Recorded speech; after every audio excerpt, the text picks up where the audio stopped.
This is the camera stream from my place of employment, Pacific Marine Mammal Center, or what I call PMMC. I say place of employment, but when large portions of your day is filled with the sights and sounds of sea lions splashing and sliding about, I often hardly feel like I'm at work. And this is something I shared amongst my peers and I. We love these sites of PMMC, and it's these sites that drove our development of a new interactive streaming camera program. So instead of highlighting our changes and the processes we went through in slides, please enjoy the camera footage here. And note that every single one of the animals you see swimming around you was rescued so malnourished and dehydrated that they were no longer able to even be in the ocean. Now they're almost complete in their recovery and will be going to their ocean home soon. And as I said, this incredible work brings so much joy to all of us at PMMC. And the simplicity of watching the animals play and splash together is always a treat.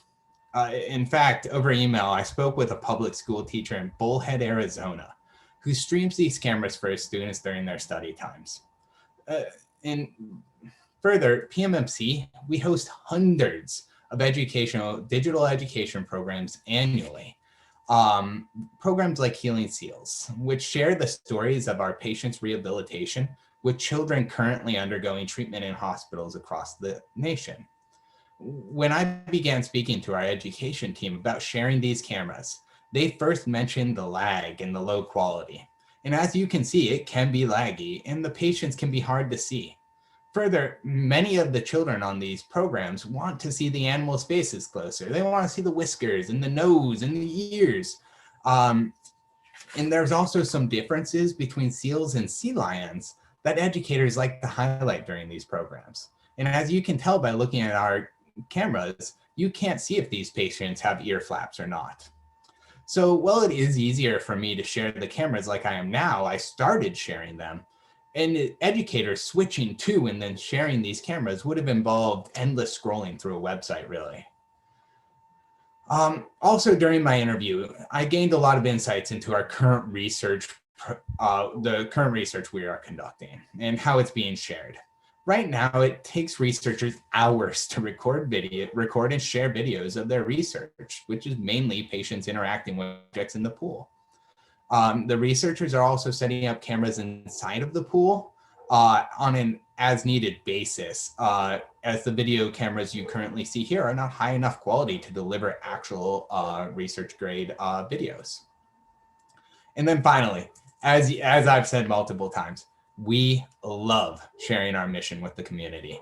By bringing the public closer to our patients in this non-invasive way, we can help them better understand our work and why it's so important.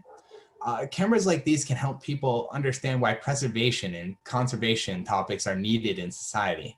Like the patients you see here, you can tell that they deserve to be protected and there's value in protecting them. So in order to address this problem, I proposed a low-cost interactive digital camera solution streamed over the Twitch platform that will address these pain points.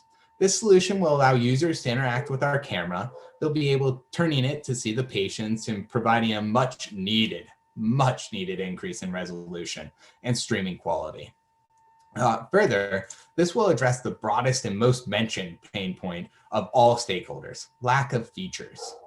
Finally, in leveraging an existing streaming platform, this program will allow a more general audience of researchers and public non-invasive access to rehabilitated wildlife. So when deployed, this solution will empower educators. I like to picture, and this is a big driving factor for me, our class in Bullhead, Arizona. They'll now be able to watch the full range of the animals' movements and build more comprehensive relationships with the animals. Further, bringing higher quality and zoomability will allow our Healing Seals participants to see the animals' injuries and help solidify learning about issues faced by marine mammals. Our researchers will be provided additional access to cameras, allowing them to study the animals in a non-invasive fashion. Like above, the camera's open access will allow researchers the ability to observe while controlling the cameras. By providing the ability to take clips, researchers will record and easily share important moments. Finally, veterinarians and care personnel can access the cameras to review the animal's medical events, such as seizures or weird behaviors like drinking pool water. This access will allow them to see events that are too uncommon to be observed in real time. There are also safety concerns as well. I've identified concerns in data spillover and data repurposing. Consider how, when successful, these streaming cameras turn wild animals into web stars. These extremely enthusiastic fans are fantastic in that they support and love the animals. However, in a rescue context, a fan who develops an obsessive relationship with an animal in our care could pose the animal danger. Also, we need to consider how, when viewed from a camera online, the teeth and like agility of our sea lion patients are not well shown, which could cause some people to think they could touch or interact with the animals they may see in the wild. Aside from what people could learn to then use against the animals, what our cameras will capture and share otherwise. The main concerns of data spillover are around the privacy rights of the animal caretakers and animal medical events being captured. So to start, this solution is truly fantastic in how low cost it is to deploy.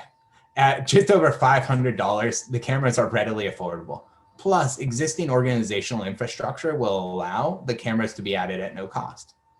So while there are concerns that will need to be monitored, these new cameras will be able to share the mission and help accomplish the organization's goals by providing the public a closer look at the animals under our care. Further, researchers and educators will greatly benefit from access to higher quality cameras, allowing for easier sharing of videos and observing of the animals. So since these are such a great benefit to Pacific Marine Mammal Center, and they're so aligned with our mission, this is a wonderful chance for us to engage with the public and provide them a much needed service. And that is my presentation. Fantastic. Any comments from the floor?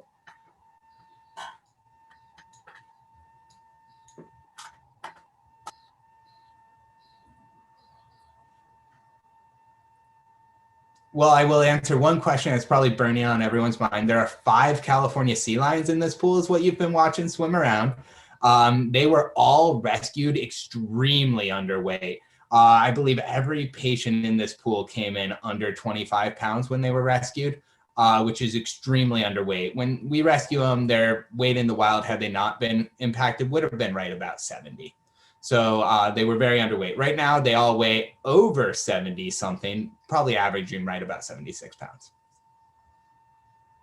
I know, I just can't wait for better video resolution. That'd be wonderful. You could just leave it on, kind of on my second monitor. Is very, very connecting.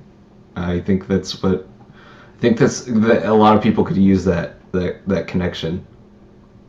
And Paul, in my interviews, that is a lot of what I found people use our cameras the most, was to actually watch and just view the patients on a second monitor or screen, to just have them there and enjoy them throughout their day.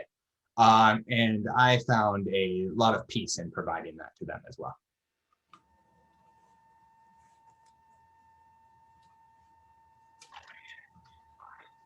I just have a comment. I think this is a great idea.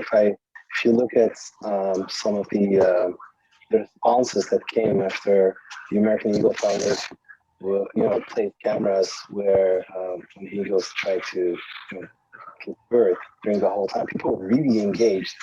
The story, history, and it gives a lot of awareness. I think it's a very promising proposal. Thank you.